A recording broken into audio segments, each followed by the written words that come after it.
Greetings and welcome back to PopStream Learning Lounge, the second streaming show of your friendly neighborhood educational nonprofit, Pop Culture Classroom. I am your host, Dr. Tajan Campbell. My co-host, Matt Slater, cannot be with us tonight, but I am joined by PopStream cast member Tara Necessary. Tara, how are you? Hello. All right. How are you? Well, I was struck getting ready for this episode that I don't think I've seen you or got to do an episode with you since Pop Scream. I think that was the last time. And well, that was fun. It is a heckin' lot hotter outside today than it was then. It's much hotter, and zombie makeup today does not sound as much fun as it did in October, nor is it as appropriate now as it was then. No. Oh my, no. Oh, well, tonight we are also joined by a guest because we are diving into the creative and complex world of manga and anime. Both of these are diverse mediums with a lot of opportunities for student engagement on a variety of subjects. To guide our conversation, we are joined by our guest, an educator, member of Forbes 30 Under 30, and CEO of Weird Enough Productions, a social impact organization that uses diverse stories and comics to empower young people and adults, to support them. And that is Tony Weaver Jr. Tony, I think that is probably the most impressive resume that I have ever read. Thank you. I'm really happy to be here. Welcome. What's fun about my resume in general is that whenever people read it, in my mind, I'm always like, who are they talking about? Who is it? The guy sounds pretty cool. I can't wait I don't know why they got me here. They got that guy here. It's fantastic. And you get to have that moment where you're like, oh, right, that's me. That didn't I? Well, it is fantastic to have you here tonight. Thank you so much for taking time out of your day to come and talk to us. It is a pleasure. But we want to start as we usually start our PopStream episodes. And before we dive into manga and anime and the topic of the evening, we want to learn a little bit more about you. Starting with, what are your nerddoms? Where are you at? Where do you plant your nerd flag? An anime guy, a manga guy. I think that's a wonderful medium for storytelling. And it's just for storytelling. That's the joy of pop culture and nerddom. Finding those things that make you really happy. And then the joy of finding other people who it also makes them really happy. Well, without diving too far into what we'll be talking about later, can you give us a couple of your favorite fandoms or examples from either anime or manga?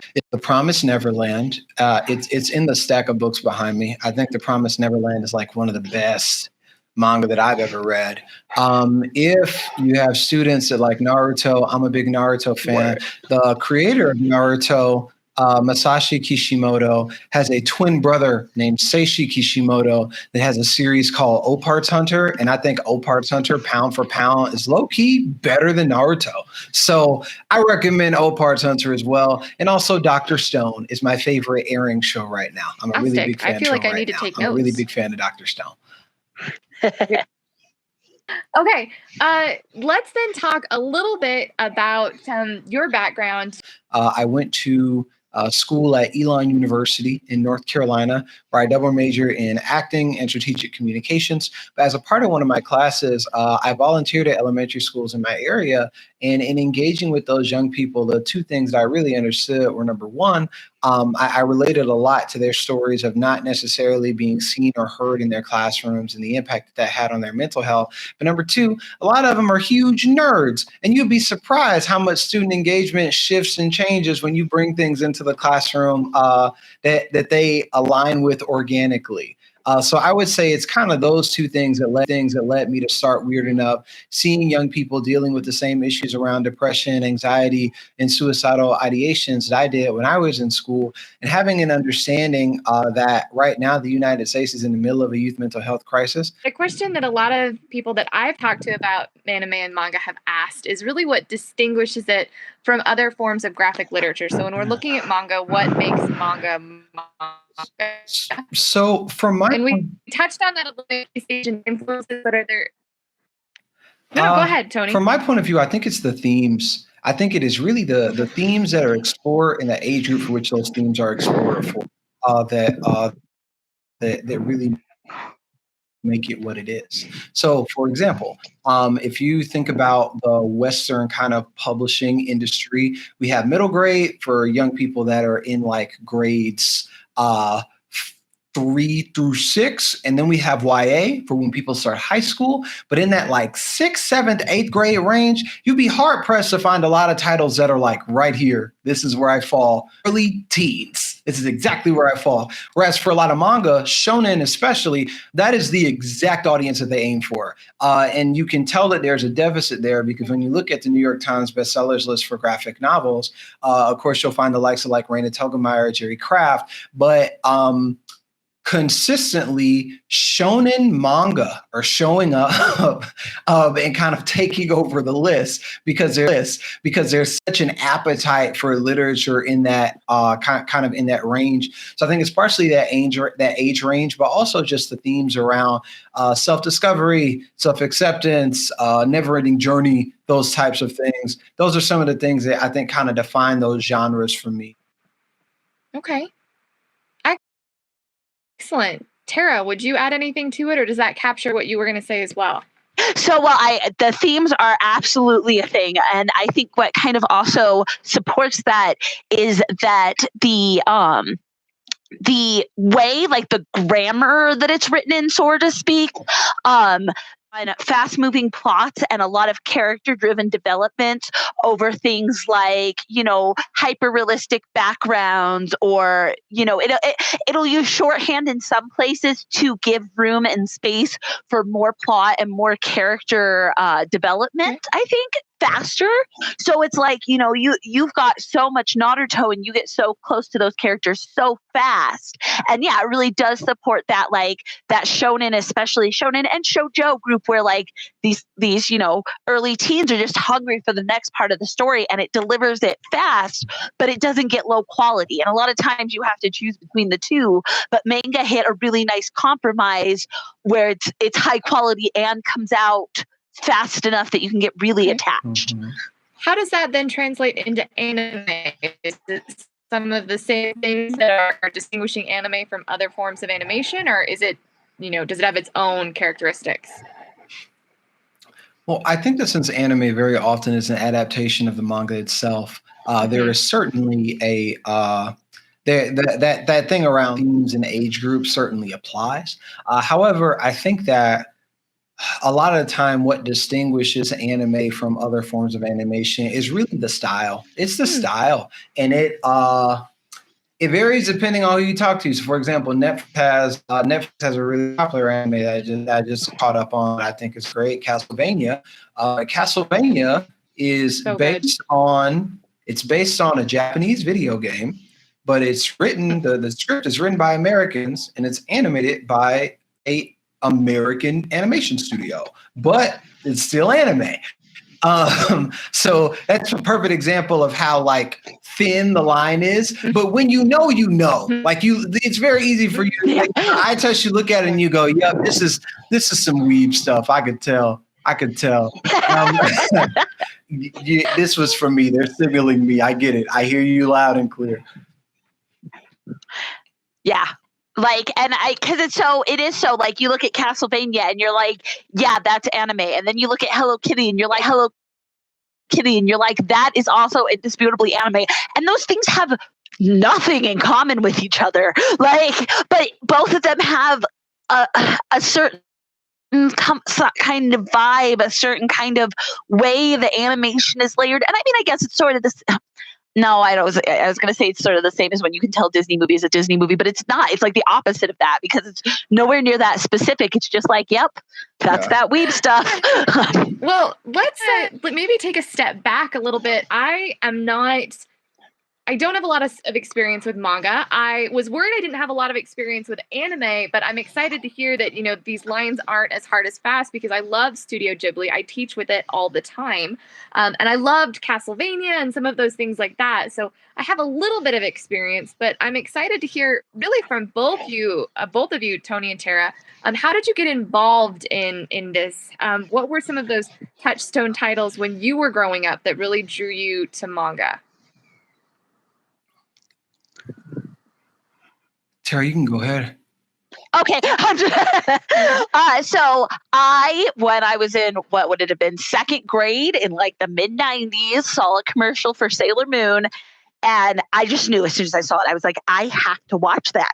I don't know what that is, and I have to watch that. And then it was in syndication, so it got bounced around for about a year, and I could never find where it was on. Back in the day when, you wanted to watch something and it was on once at 5 a.m.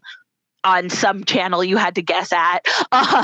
And so, yeah, and I got so into Sailor Moon. Like, I would put my hair up in the buns and then use like Christmas ribbons, because this was way before cosplaying was big enough to get like wigs or anything. Probably good for me, honestly. But yeah, so I got so into Sailor Moon, and then I sort of figured out that there was more, that Sailor Moon wasn't just this weird abnormality that just came into existence. And I started watching the late night sci-fi channels animes that would come in, and those are very hit and miss. If you remember watching that, like, you would go from something like really cute and comedy, and then the next week would be like the most depressing movie you'd ever seen, and then the next week would be like literally incomprehensible after it had been translated 2 or 3 times or whatever. So like it was always an experience, but like talking about, I just, whatever the essence of that stuff was, even some of the animes from back then that I was like, I hated every minute of, something about it. It was like seeing the possibilities of how things could be different. Because at that time, I had Looney Tunes and Disney cartoons, and my parents had done pretty good. I'd seen like Wizards by Ralph Bakshi, and that's very, very experimental. So I did kind of know there could be more, but I didn't know there could be more like that, and that it could be so accessible, and that I could start doing it, because that's what getting into Sailor Moon. And then later I became a really big fan of the group Clamp. Both of those were made by women, and like, there were tons of women both creating and making women's stories. Shoujo is the female version of shonen. So shonen is like young boy manga, and shoujo is like tween girl manga. And like, just that idea that like, oh my gosh, I can tell real stories. And not that I don't love Archie comics, but that was the closest I got into like girl stories, was Archie and Barbie comics. And I was just like, oh wait, like, we can tell stories that aren't about being pretty girls, having pretty girl adventures. Like, there's something else. Like, I can tell a story about space warriors that are all girls and cool and love each other and want to have fun. Yeah, it was just like very like, oh my God, this takes away a lot of limits that I thought were there for what I could create as well. That's been. And I'm really sad, because apparently Sailor Moon was supposed to be chubby, and I think that would have even made everything like so much more, but alas. For you. I was going to say that my favorite thing about Sailor Moon is that the reason that the creator of Sailor Moon made Sailor Moon was because she didn't have friends. In interviews, she's like, I didn't have friends and I wanted friends, so I wrote a story about the friends that I wish I had. And now... And that's so great too. And like, I think that's really nails it down, because like, that's what good stories are. Is what do you want in your life? We'll write a story around it. Like, not necessarily that blatantly, but I think that kind of inspiration is so cool. I got into anime watching Toonami, the kind of late night block. I also got into manga. There was in my mall, there used to be a Borders. That Borders is currently a Forever 21, but it used to be a Borders. They used to sell books. And I would go hang out in the manga section and just read whatever I could get my hands on until my parents told me it was time to go, or the people running the store told me to leave. I think that manga and anime in general, kind of their proliferation in the West, they're the result of cool Japan.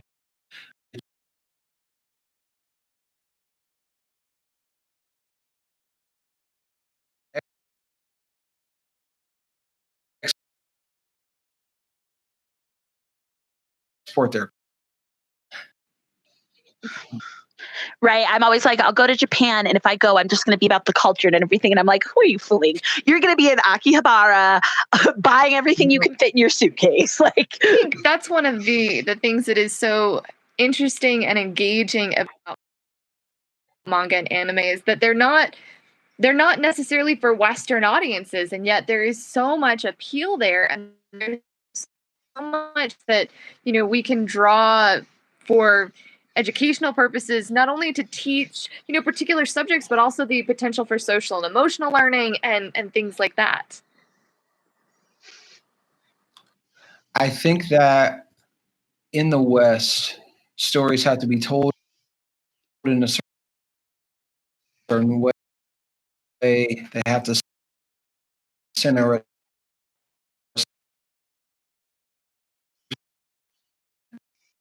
just for pure marketing. There are some stories that won't get told. It doesn't have as many of those barriers. There's still an economic that we get made in the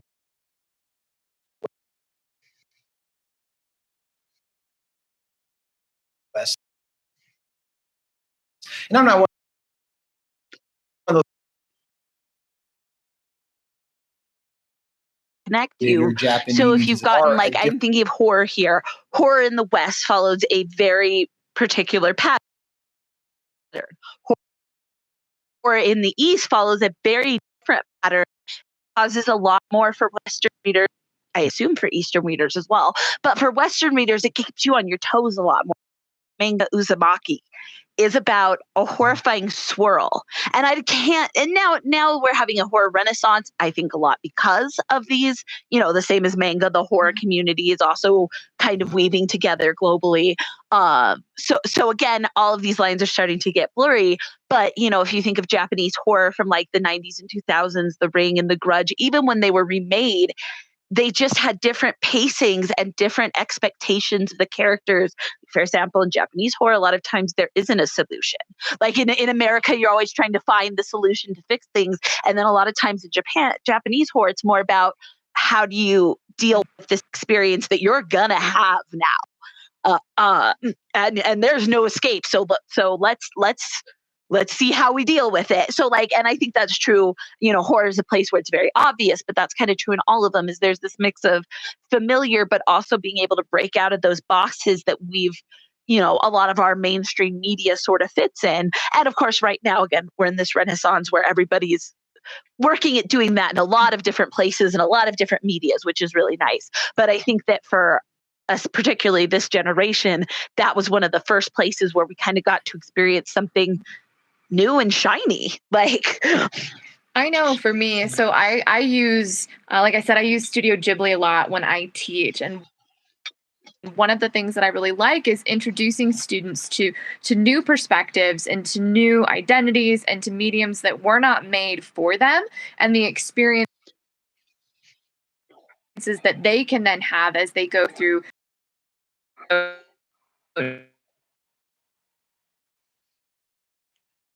one of the issues that they tackle with Weird Enough Productions and your social media accounts is representation and those voices and identities in manga and anime. So can we just talk a little bit about what representation looks like in these mediums? Well, I think it's worth mentioning that like most characters in anime, there is Asian representation, which I think is important to have, especially when you look at how a lot of times the West like literally will go adapt an anime and erase all of the Asian characters from the anime, which makes no sense. I do think that there's room for improvement. There are certainly more characters that are popping up now. Iko Araki, the creator of JoJo's Bizarre Adventure, he's gone on the record and literally been like, I want to represent people from different cultures in my work. Atsushi Okubo, creator of Fire Force and Soul Eater, talks about how he purposely includes Black characters and other characters of color in his work because he didn't really see that many. So it's something that creators are thinking about a lot. But I think that the representation that I enjoy is kind of the representation of the underdog. I think that there's when you watch anime, especially shonen, there are like a million different ways that a character can feel inadequate. So if you're struggling, there's always at least one that you can find and relate it is also to. true. Like it is the truth that anime and manga is coming from a nation that is a lot less of a mixed pot than we are. So there's a lot less literal diversity from, the people. It is less likely for a mangaka. But again, we're global now. And yeah, I really like seeing that it's starting to show up more and a lot less cliched if you watch. Well, and I like, Tony, what you said about the underdog story and that ability to identify. Is that, would you say, part of the reason that it is so appealing to kids and teens? Because it is lifting up that underdog and someone that they can no worries, but someone that they can identify with? I would certainly say so. I think that there is, how do I put it? So I'll use Spider-Man for example. And people don't like it when I say this. Marvel, don't hate me. I love you. But if we talk about Spider-Man, one of the things that I say about Spider-Man is that Spider-Man is everything, therefore he is nothing. If you look at Peter Parker, there's broke Peter Parker, rich Peter Parker. I get no girls Peter Parker. I get all the girls Peter Parker. I don't even like girls Peter Parker. There's a lot of external control on what the writer can actually do. And then there's the fact that this isn't really this writer's world. It's one they're hired to play into. Whereas, yeah, Sailor Moon was written by Naoko Takeshi. Every bit is what she wanted in there. Like, she had assistants, I'm sure. That's the way it works. But like, really, it's her story from beginning to end. And that for me, I mean, that's one of my hardest parts about like legacy characters like in DC and Marvel is that I'm like, what is the character though? Because yeah, if you read their Wikipedia, it's 800 pages long and everything's happened to them. Peter Parker's been everybody. Characters that we see over and over again that follow kind of the same story arc every time we see them. Is it a little bit more flexible when we look at anime and manga? There are plenty of comics like Crowded and Die and Skyward that I think are really like pioneering new lanes, like Bitterroot. Like there are a lot of Western comics that are developing new lanes and new modes of storytelling. But when it comes to manga, there is a significantly more robust pathway for it, just because in Japan more people are reading. Like if you look at Demon Slayer has over 100 million copies in circulation right now. Sold over 49 million of those copies in the last year alone. If you look at the West, even our best selling prose there's significantly more people are going to go buy it. But I really hope that that idea of all of this will start spreading, like you were talking about, to American comics, even legacy American comics. I think if they really dug into why anime was popular and that it's not big shiny eyes, I think there could be a lot of things. Like one of the things that I'm always sad is we don't have anything here like taco bonds. And I think I'm saying that wrong. Correct me if I'm wrong, Tony, which are like Shonen Jump, where all these Shonen series comes out every month. You get this big chonky magazine that has an issue of Naruto, an issue of JoJo's Bizarre Adventure, an issue of Yu-Gi-Oh, an issue of Death Note. And then like the fifth one will be that story that they're kind of throwing at the wall to see if it works before it gets like a whole, it might have a 4 or 5 week run before they commit to it and make it a big one. And we don't really have anything like that. And those are cheap. And that's how they hook their readers, is you go buy one of those for like $4. And all of a sudden you have 6 different chapter 1s in your hand, plus articles and cosplayer photos and, interviews with the creators. And like, that's really powerful and really speaks to the community they have of readers, that those things, well, I don't know about thriving, but that they very much exist and are popular.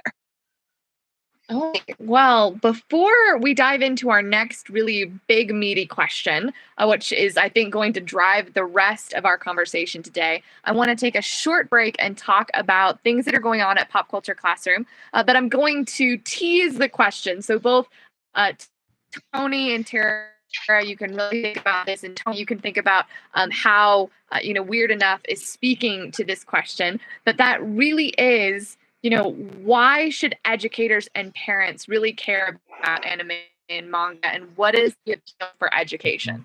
So that is a huge question. We're going to have to take a while about it, sit on it, think about it, chew on it a little bit, while I talk about things that are going on at Pop Culture Classroom that I am thrilled to be talking about. So the first is we have new merch. And it is spectacularly wearing one of our new shirts right here. I'm wearing the PopStream logo shirt in the color Frosted Heather, which I was very excited to see as an option. I think it looks fantastic. But even more exciting than that is that we are launching, an entirely new line of geek products. When you purchase items from Pop Culture Classroom, you are supporting our educational mission.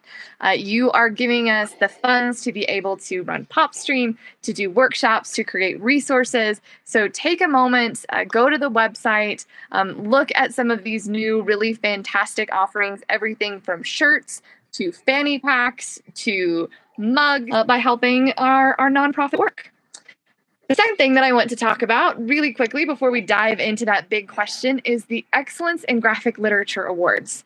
Every year, Pop Culture Classroom seeks to honor the best and brightest in graphic literature and recognize world-class titles and creations, particularly with their value to education. And we do this through the Excellence in Graphic Literature Awards. This year, our juries reviewed nearly 150 titles from over 50 publishers, and they have gone through months of review and scoring to identify this year's Graphic Literature Award winners, and we are going to be announcing finalists and then winners next week. So if you want to know what you should be reading, what you need to put on that must-read list, stay tuned to our social media. We will be listing the best in 4 categories, including children's, middle grade, young adults, and adults. Plus, we'll be announcing Book of the Year and our Mosaic Award winner. This is an award which honors graphic literature that represents and elevates stories about different ethnicities, nationalities, belief systems, genders, and sexual orientation. And it is probably my favorite award. So all of those are coming. We'll be announcing next week. We have some absolutely stunning titles this year that was really just an honor to read and to be able to promote next week. So stay tuned, be on social media, look out for those titles. All right, I covered a lot of information there. Be on social media, look out for those titles. All right, I covered a lot of information there. People may be reeling. Hopefully, though, it was enough time to get to that big question. And Tony, I'm going to give it to you to kind of direct where we go from here. But why should educators I think and parents the appeal for really be interested in in what we've talked education about today, and can what is be that summed up in 2 appeal for facts. Number one, manga is one of the highest grossing verticals in print publishing, period. Graphic novels are the fastest growing medium in print publishing right now, and majority of that growth is being driven by manga. To the point that the New York Times had to add back the manga and graphic novels chart. So there is a historic demand for it. There's more demand for it than ever before. And in addition to that, the second data point is that 2/3 of students in the United States cannot read on grade level. So if there is something that there's such an intense appetite that it is being read more than ever before, and simultaneously 2/3 of kids in the US aren't reading on grade level, it seems like the solution's literally right there. They're reading, they're just not reading what we want them to read. So if we want them to pick up the knowledge and the wisdom that we want them to have, then I think it's kind of incumbent upon us as educators to, number one, pay attention to where they're putting their time and energy and find ways to incorporate that into the classroom to help them learn what we want them to know. The reading is such a big part because, just because someone's struggling with their literacy, it doesn't mean they're an idiot. It doesn't mean, they're not interested in good stories. So if you give them something like Naruto or even more in-depth stuff, even if their literacy is a little bit low, they can read that and have a deep engaging story. They're not stuck reading like children's books when maybe they're struggling at an age that's not really appropriate entertainment for them. Here they can have the story that's intriguing. When they don't know a word, there's a lot of visual contextual clues, which will help build up the vocabulary. And also, since most words are dialogues, and often when we talk, we do tend to use a little bit of a simpler dialogue outside of specific situations. Those words will be added gradually and naturally. It won't be like huge blocks of text that they have to like slog through. At the same time, it'll get them engaged. And adding on to that engagement, and we were talking about social educational learning, I talked about with Sailor Moon, and I've seen it happen with so many of my art kids. This manga, for some reason, something about the way it hits with kids, it's achievable, and it makes them want to start telling their own stories. And sometimes those stories are personal stories that they need to get out for maybe emotional reasons. Sometimes they're personal stories they want to get out for fun. Sometimes they're these whole universes and worlds they have in their heads. And that may not mean they're going to want to go be a mangaka. Like a lot of times they're like, cool, I wrote a 5-page story. It's going to my sister for her birthday. And that's what was important to me about this. And, that 5-page story is going to be around in their family in like 20 years and still be meaningful to them. And I don't quite know what it is, because maybe it's that they're so often in black and white, and that feels more approachable than full color comics. I don't know quite what it is, but something about manga, I see kids make the connection a lot quicker between I like this thing and I could do something like this thing if I wanted to. And a lot of times too, once you guide that might not be, it might be that they want to write stories and suddenly they're into writing and stuff. It might be that they want, they are going to go get into learning Japanese. I have so many students now that, they're probably not fluent, and maybe they won't ever be, but they have interest in a different culture, interest in studying a language and how it's made up and figuring that out, that they wouldn't have had if they were only engaging in Scooby-Doo. And then I think my last point is your kids like it. You should know what they're into. And especially with anime and manga, there are things that they might wander into that aren't appropriate for it, because it's not all for kids. And you should and they're probably going to find it anyway, especially if they're teens. That's what we all do when we're teens. But, don't just assume that, what your kids be engaged with them. You don't have to read all 800 volumes of Naruto.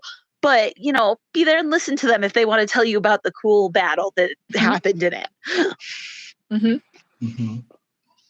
So I know one of the things that we've just seen in education is that there's been a lot of progress with how teachers and administrators think about comics and graphic novels in the classroom. Are we seeing the same thing happening with manga? Is there an increase in classrooms, or is it still kind of a new means for engaging with students? I would say that there's more manga in the classroom. The manga is just manga that the kids bring in themselves rather than teachers assigning them things. I think that there is a certain level of openness that is required to teach with manga. You really have to, or actually, I'll put it this way. When I say openness, I think that in order for manga to find success in the classroom, you have to afford it the same level of nuance as you would any other piece of literature. So, for example, there is nothing inherently educational about Romeo and Juliet. There's nothing inherently educational about Macbeth either, there's nothing inherently educational about any of William Shakespeare's work. But we as educators have decided, this has value. I feel that this text has value. Therefore, I am going to take it and I'm going to map it to the standards that I want my kids to have. It is not inherently that Shakespeare's work is so high class or so amazing that it's the only way that students can receive these tools and these tips. It's more that we as educators have decided that we will revere the work so much that we apply it when we want students to learn specific things. And I would argue that if we treat manga with the same reverence, that if we look at these stories and we set our minds to find educational pathways and connections to make in the same way that we do the classics, that we will find some really cool outcomes. But it requires a mindset shift. And I don't even think it even has to be separated. Like Sailor Moon, so much of it is based on Greek mythology. Pretty much everyone I know that got into Sailor Moon got into Greek mythology alongside it. Naruto is based on like a lot of real Japanese folklore and history. So like you don't even have to completely divorce it. You can use it alongside. I was also going to say, I think some of it is marketing. Like Raina Taglemeyer is sold by Scholastics. Scholastics is out there trying to get things into the classroom. Whereas, conversely, Viz has had a market that they've been barely being able to keep on top of until pretty recently, so hasn't had such a push to be in the classroom. And there's some branding because the like we were talking about the ratings and the content. Well, I would not be at all uncomfortable with my 12-year-old reading pretty much any shonen. You could have a parent who was, so you have to kind of go through them a little bit harder. And I think people just haven't invested in that when you can get this one from Scholastics that promises there's no poo jokes in it. And you don't even have to worry about the parent who's going to get really mad about the poop joke or whatever, Well, I think that leads in kind of to a really good question. Are there unique barriers to manga in the classroom that educators have to work around or work with? I mean, there are, but again, like Tony was talking about, there are in Shakespeare too. And like, yes, that barrier's there. Let's talk about it. I watched Apocalypse Now in my high school history class, and it was very appropriate for the class. But yeah, we had to get like parent permission slips, and that was absolutely done so we could have this educational experience. I don't see why that I think that would be more of the answer is, read the comic. Don't just hand it to the kid and wait until their parents get mad. Like, engage with it, make a class plan for it. Don't just be like, oh, it's manga, whatever, Yeah, I think that there are some unique barriers just around cultural things. Like if you get stuff like fan service, it's like, okay, cool. I need to know if that's there. A lot of the times I would think that skewing down in certain age groups makes sense when you're looking at manga. But the argument that I normally make against that stuff is that nobody does that with Western prose. I mean, they do. Like there's like people ban books all the time, but some of the things that we consider classics or that so for example, we look at Fahrenheit 451, right? On its face, Fahrenheit 451 literally has people being burned alive with their books, mechanical hounds hunting people down and killing them in very gruesome ways. And everybody's like, woo, Fahrenheit 451. It's a classic. Ray Bradbury, kids, you need it. But the minute somebody pulls out a gun in a manga, it's like, whoa, whoa, whoa, whoa, whoa. This is not appropriate. And from my point of view, I'm like, well, I don't think that you're consistently applying that ethos. I think it comes down to like a respecting the text thing. Yeah. If you look at manga with the same level of respect and potential for outcomes as you do traditional prose and as you do the classics, then you'll be able to utilize it in the same way. But as long as you're looking at it as this like bubblegum, I gotta put yellow tape around it type thing, you're always gonna find something.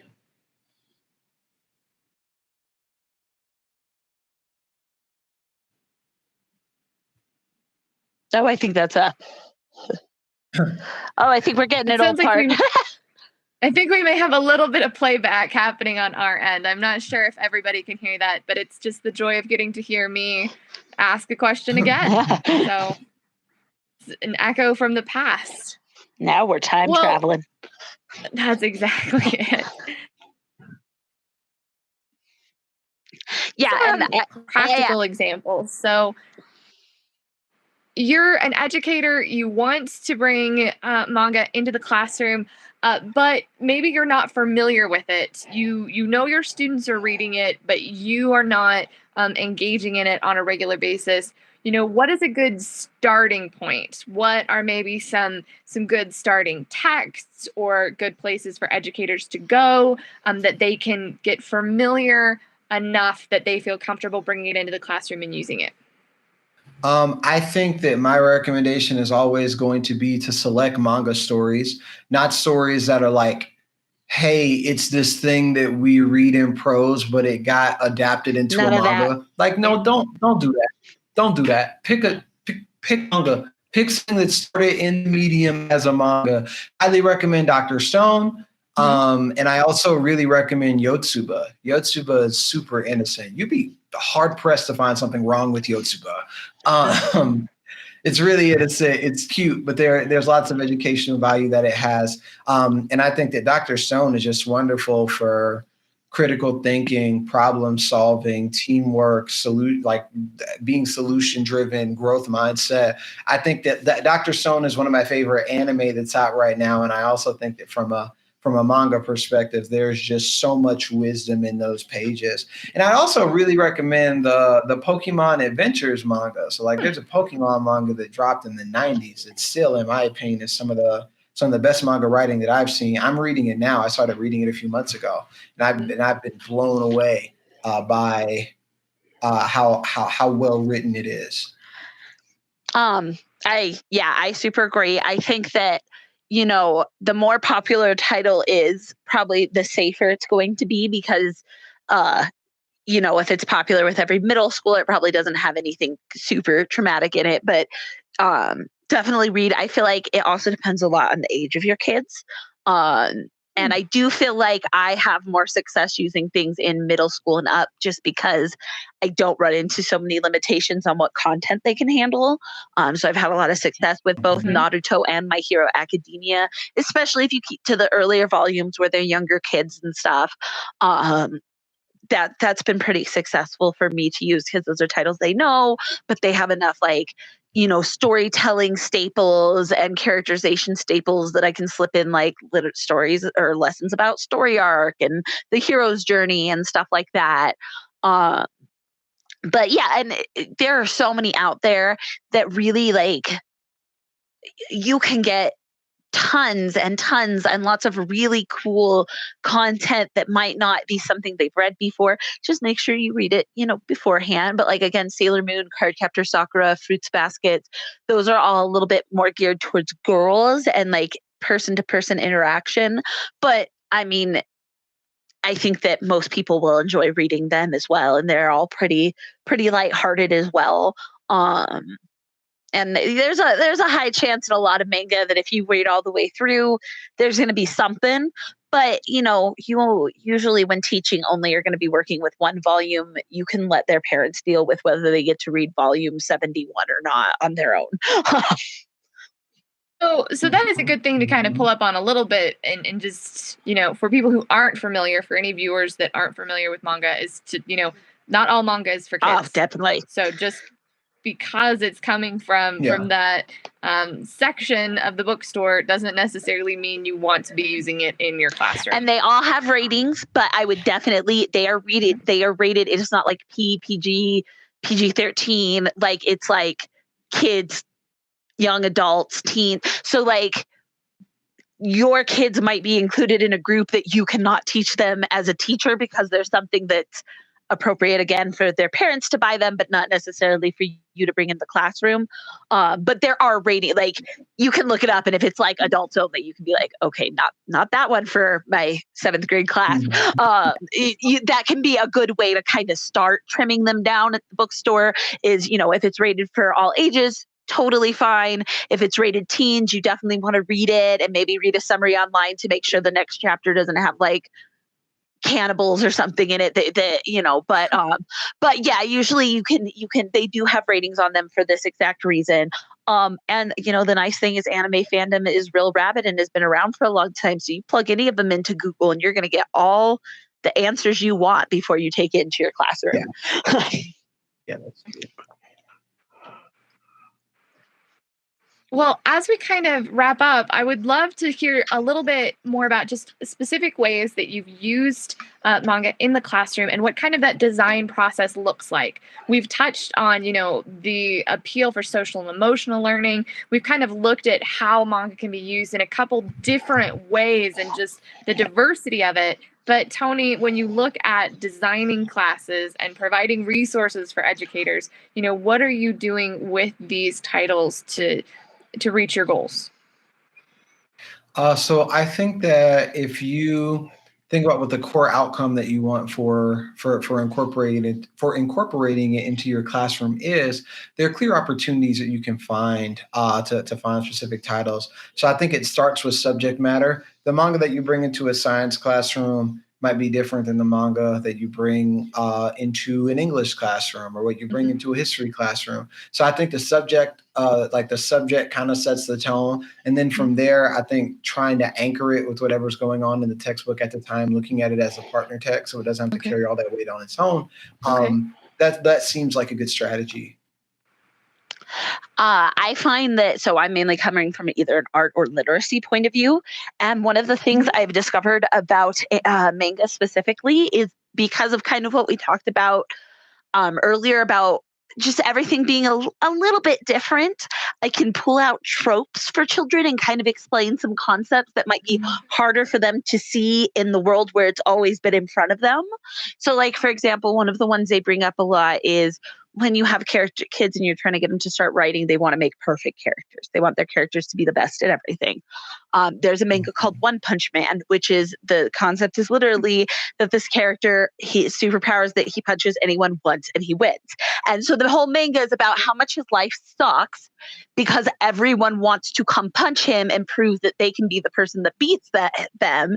And of course, by the logic of the world, they cannot. So using that story that's very much making fun of like Superman versus Batman kind of, or not making fun of, lovingly making fun of, teasing.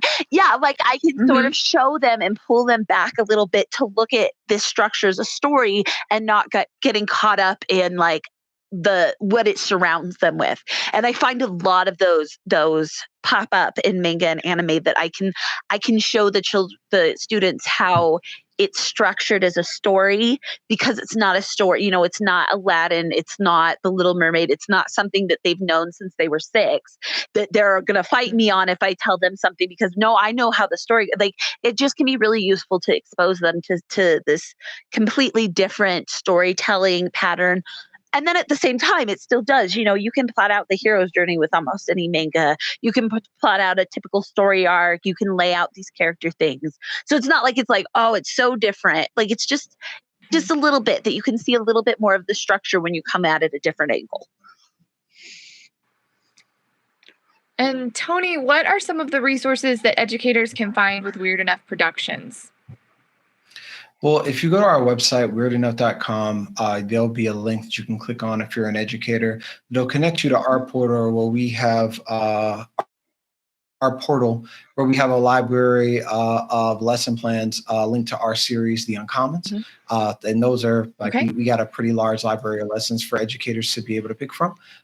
In addition to that, I think that on my social media pages, I'm always shouting stuff out and highlighting education resources. On Twitter anyway. On TikTok, it's a completely different vibe. But on Twitter, I do. TikTok is its own universe. Agreed. I got to TikTok more. I got to tick those talks. It gets you. Once you start with the TikToks, it will not let you go ever. Good. All right. Well, any last thoughts? Anything that you want educators to know as they look at, bringing in this medium, really engaging students and using the power of pop culture in manga for educational good?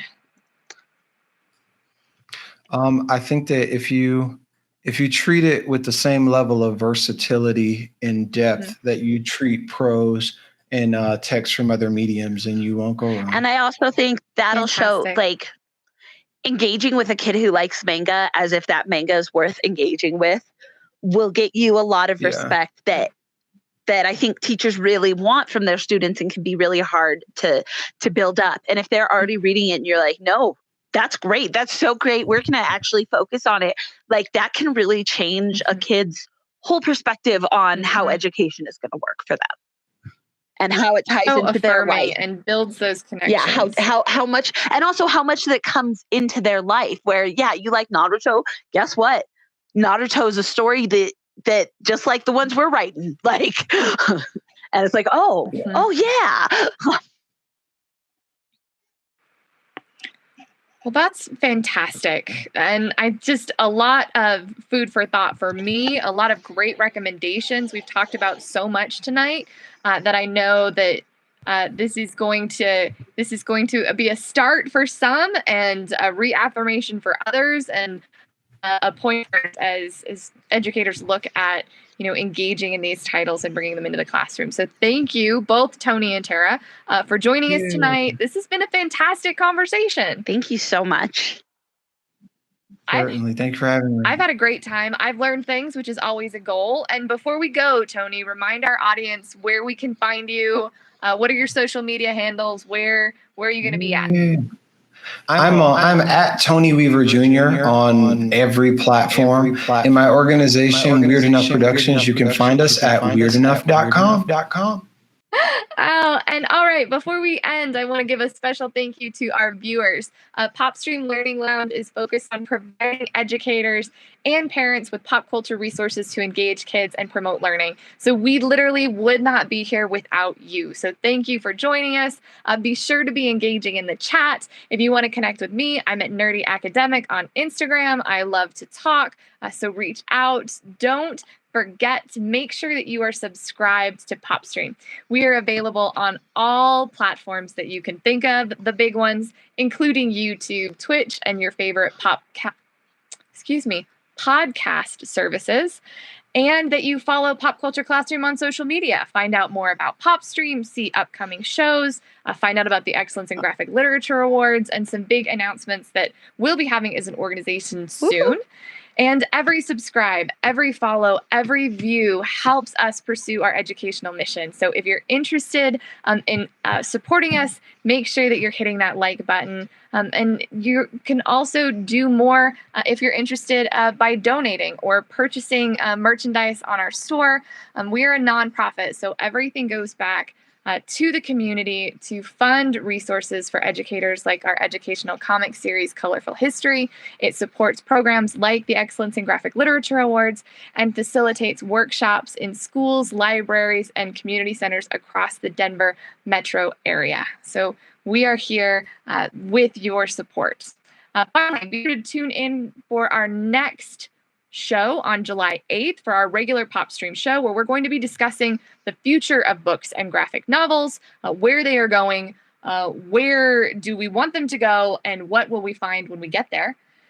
And then next month, we will have our final Learning Lounge episode in July, where we're going to continue that look into the future, where we'll be discussing the future of comics in the classroom. And everyone, again, thank you. And until next time, go revel in nerdiness and enjoy the power of pop culture in education. Bye all. Bye. See ya.